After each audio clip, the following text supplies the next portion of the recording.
എല്ലാവർക്കും നമസ്കാരം. നമ്മൾ ഒരു സൂപ്പർ മാർക്കറ്റിൽ പോയാൽ അല്ലെങ്കിൽ ഓൺലൈനിൽ ഷോപ്പിംഗ് നടത്തുമ്പോൾ ആദ്യം തിരയുന്നത് എന്താണ്? ഒരു സാധനത്തിന്റെ ഗുണമാണോ അതോ അതിന്റെ പുറത്തുള്ള ആ ലോഗോ ആണോ?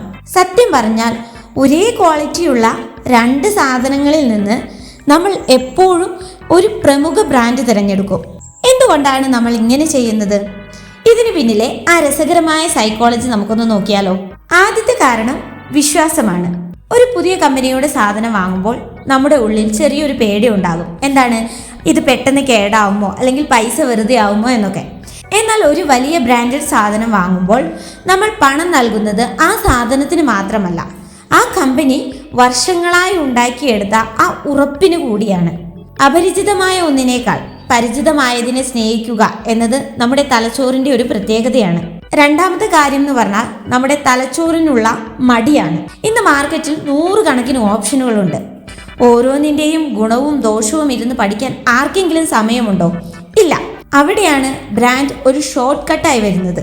ഈ ബ്രാൻഡ് കൊള്ളാമെന്ന മുൻധാരണയുള്ളത് കൊണ്ട് അധികം ആലോചിച്ച് തല പുകയ്ക്കാതെ നമുക്ക് തീരുമാനമെടുക്കാൻ പറ്റും. ഇത് നമ്മുടെ സമയം ലാഭിക്കുന്നു. ഇനി കുറച്ച് ഗൗരവമുള്ള കാര്യം എന്താണെന്ന് വെച്ചിട്ടുണ്ടെങ്കിൽ, നമ്മൾ ഉപയോഗിക്കുന്ന ബ്രാൻഡുകൾ നമ്മൾ ആരാണെന്ന് ലോകത്തോട് വിളിച്ചു പറയാൻ നമ്മൾ ആഗ്രഹിക്കുന്നു.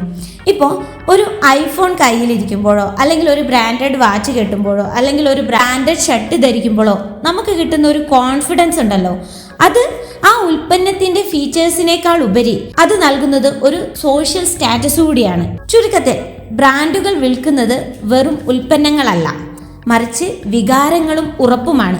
പക്ഷെ ഒരു കാര്യം ഓർക്കുക, ലോഗോ നോക്കി അല്ലെങ്കിൽ ബ്രാൻഡ് നോക്കി സാധനം വാങ്ങിക്കുന്നതിനോടൊപ്പം തന്നെ അതിൻ്റെ യഥാർത്ഥ ഗുണമേന്മ കൂടി നോക്കാൻ നമ്മൾ മറക്കരുത്. അപ്പോൾ നിങ്ങളുടെ ഇഷ്ടപ്പെട്ട ബ്രാൻഡ് ഏതാണെന്ന് കമൻറ്റ് ചെയ്യുക. അടുത്ത വീഡിയോയുമായി വീണ്ടും കാണാം. താങ്ക്